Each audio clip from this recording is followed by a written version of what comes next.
श्रीमद् भागवत महापुराण तृतीय स्कंद अध्याय 16। श्रीमद् भागवत महापुराण तृतीय स्कंद षोडश अध्याय। जय विजय का वैकुंठ से पतन। श्री ब्रह्मा जी ने कहा, देवगण, जब योगनिष्ठ सनकादि मुनियों ने इस प्रकार स्तुति की, तब वैकुंठ निवास श्रीहरि ने उनकी प्रशंसा करते हुए यह कहा। श्री भगवान ने कहा, मुनिगण, ये जय विजय मेरे पार्षद हैं। उन्होंने मेरी कुछ भी परवाह न करके आपका बहुत बड़ा अपराध किया है। आप लोग भी मेरे अनुगत भक्त हैं, अतः इस प्रकार मेरी ही अवज्ञा करने के कारण आपने इन्हें जो दंड दिया है वह मुझे भी अभिमत है। ब्राह्मण मेरे परम आराध्य हैं। मेरे अनुचरों के द्वारा आप लोगों का जो तिरस्कार हुआ है उसे मैं अपना ही किया हुआ मानता हूँ। इसलिए मैं आप लोगों से प्रसन्नता की भिक्षा मांगता हूँ। सेवकों के अपराध करने पर संसार उनके स्वामी का ही नाम लेता है। वह अपयश उसकी कीर्ति को इस प्रकार दूषित कर देता है जैसे त्वचा को कर्म रोग। मेरी निर्मल सुयश सुधा में गोता लगाने से चांडाल पर्यंत सारा जगत तुरंत पवित्र हो जाता है, इसीलिए मैं विकुंठ कहलाता हूँ। किंतु यह पवित्र कीर्ति मुझे आप लोगों से ही प्राप्त हुई है। इसलिए जो कोई आपके विरुद्ध आचरण करेगा वह मेरी भुजा हो क्यों न हो, मैं उसे तुरंत काट डालूंगा। आप लोगों की सेवा करने से ही मेरी चरणरज को ऐसी पवित्रता प्राप्त हुई है कि वह सारे पापों को तत्काल नष्ट कर देती है, और मुझे ऐसा सुंदर स्वभाव मिला है कि मेरे उदासीन रहने पर भी लक्ष्मी जी मुझे एक क्षण के लिए भी नहीं छोड़ती है। देवी इन्हीं के लेश मात्र कृपाकटाक्ष के लिए अन्य ब्रह्मादि देवता नाना प्रकार के नियमों एवं व्रतों का पालन करते हैं।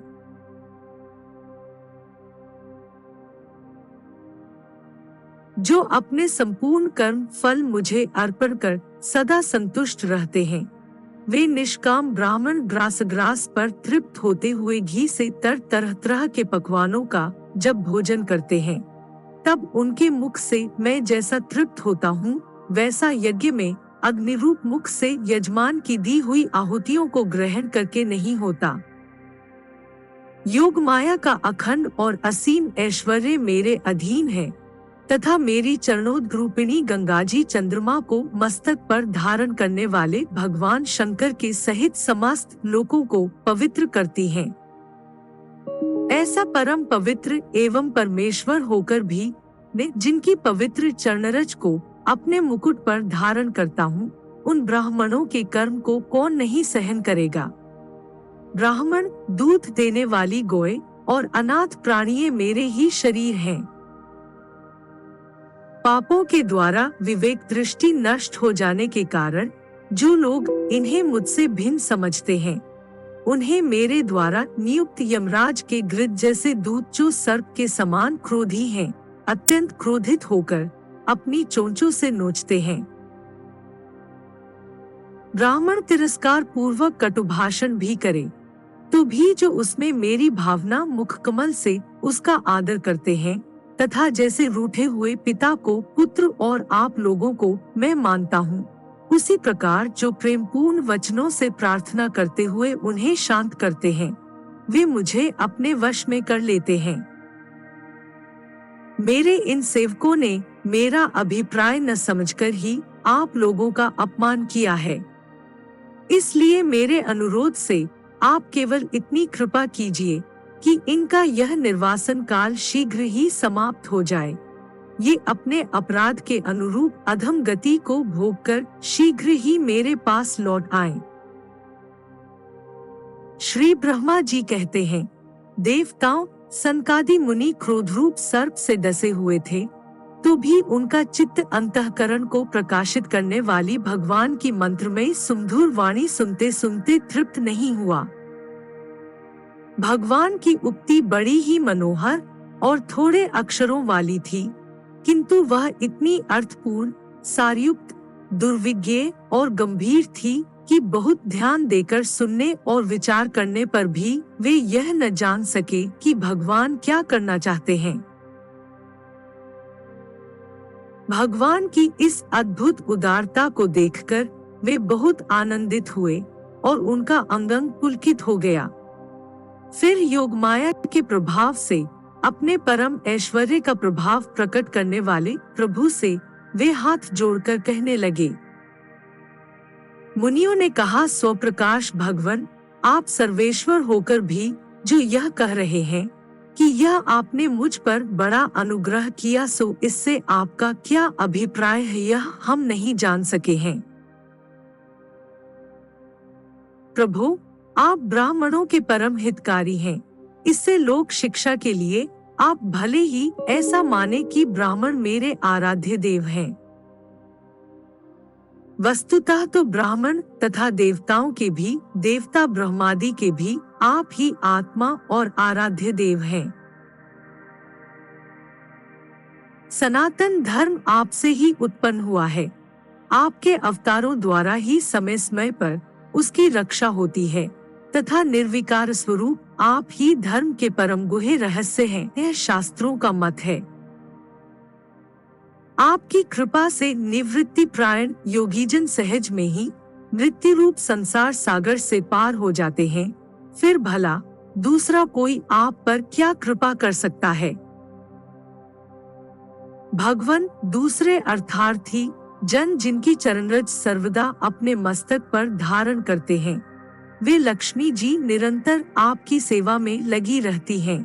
सो ऐसा जान पड़ता है कि भाग्यवान भक्तजन आपके चरणों पर जो नूतन तुलसी की मालाएं अर्पण करते हैं, उन पर गुंजार करते हुए भौरों के समान वे भी आपके पाद पद्मों को ही अपना निवास स्थान बनाना चाहती हैं। किंतु अपने पवित्र चरित्रों से निरंतर सेवा में तत्पर रहने वाली उन लक्ष्मी जी का भी आप विशेष आदर नहीं करते। आप तो अपने भक्तों से ही विशेष प्रेम रखते हैं। आप स्वयं ही संपूर्ण भजनीय गुणों के आश्रय हैं। क्या जहाँ तहाँ विचरते हुए ब्राह्मणों के चरणों में लगने से पवित्र हुई मार्ग की धूली और श्रीवत्स का चिन्ह आपको पवित्र कर सकते हैं? क्या इनसे आपकी शोभा बढ़ सकती है? भगवान, आप साक्षात धर्म स्वरूप हैं। आप सत्यादि तीनों युगों में प्रत्यक्ष रूप से विद्यमान रहते हैं तथा ब्राह्मण और देवताओं के लिए तप, शौच और दया अपने इन तीन चरणों से इस चराचर जगत की रक्षा करते हैं। अब आप अपनी शुद्ध सत्वमय वरदायिनी मूर्ति से हमारे धर्म विरोधी रजोगुण मोगुण को दूर कर दीजिए देव। यह ब्राह्मण कुल आपके द्वारा अवश्य रक्षणीय है। यदि साक्षात धर्म रूप होकर भी आप सुमधुर वाणी और पूजनादि के द्वारा इस उत्तम कुल की रक्षा न करें, तो आपका निश्चित किया हुआ कल्याण मार्ग ही नष्ट हो जाए, क्योंकि लोक तो श्रेष्ठ पुरुषों के आचरण को ही प्रमाण रूप से ग्रहण करता है। प्रभु, आप सत्वगुण की खान हैं और सभी जीवों का कल्याण करने के लिए उत्सुक हैं। इसी से आप अपनी शक्ति रूप राजा आदि के द्वारा धर्म के शत्रुओं का संहार करते हैं, क्योंकि वेद मार्ग का उच्छेद आपको अभीष्ट नहीं है। आप त्रिलोकीनाथ और जगत प्रतिपालक होकर भी ब्राह्मणों के प्रति इतने नम्र रहते हैं। इससे आपके तेज की कोई हानि नहीं होती। यह तो आपकी लीला मात्र है। सर्वेश्वर, इन द्वारपालों को आप जैसा उचित समझे वैसा दंड दे अथवा पुरस्कार रूप में इनकी वृत्ति बढ़ा दें। हम निष्कपट भाव से सब प्रकार आपसे सहमत हैं, अथवा हमने आपके इन निरपराध अनुचरों को शाप दिया है, इसके लिए हम ही को उचित दंड दे, हमें वह भी सहर्ष स्वीकार है। श्री भगवान ने कहा, मुनिगण, आपने इन्हें जो शाप दिया है सच जानिए वह मेरी ही प्रेरणा से हुआ है। अब ये शीघ्र ही दैत्य योनि को प्राप्त होंगे और वहां क्रोधावेश से बढ़ी हुई एकाग्रता के कारण सुदृढ़ योग संपन्न होकर फिर जल्दी ही मेरे पास लौट आएंगे। श्री ब्रह्मा जी कहते हैं, तदंतर उन मुनीश्वरों ने नैनाभिराम भगवान विष्णु और उनके स्वयं प्रकाश वैकुंठ धाम के दर्शन करके प्रभु की परिक्रमा की और उन्हें प्रणाम कर तथा उनकी आज्ञा पा भगवान के ऐश्वर्य का वर्णन करते हुए प्रमुदित हो वहां से लौट गए। फिर भगवान ने अपने अनुचरों से कहा, जाओ, मन में किसी प्रकार का भय मत करो, तुम्हारा कल्याण होगा। मैं सब कुछ करने में समर्थ होकर भी ब्रह्म तेज को मिटाना नहीं चाहता, क्योंकि ऐसा ही मुझे अभिमत भी है। एक बार जब मैं योग निद्रा में स्थित हो गया था, तब तुमने द्वार में प्रवेश करती हुई लक्ष्मी जी को रोका था। उस समय उन्होंने क्रुद्ध होकर पहले ही तुम्हें यह शाप दे दिया था। अब दैत्य योनि में मेरे प्रति क्रोधाकार वृत्ति रहने से तुम्हें जो एकाग्रता होगी, उससे तुम इस विप्र तिरस्कार जनित पाप से मुक्त हो जाओगे और फिर थोड़े ही समय में मेरे पास लौट आओगे। द्वारपालों को इस प्रकार आज्ञा दे। भगवान ने विमानों की श्रेणियों से सुसज्जित अपने सर्वाधिक श्री संपन्न धाम में प्रवेश किया। वे देवश्रेष्ठ जय विजय तो ब्रह्म शाप के कारण उस अलंघनीय भगवत धाम में ही श्रीहीन हो गए तथा उनका सारा गर्व गलित हो गया। पुत्रों, फिर जब वे वैकुंठ लोक से गिरने लगे, तब वहां श्रेष्ठ विमानों पर बैठे हुए वैकुंठ वासियों में महान हाहाकार मच गया।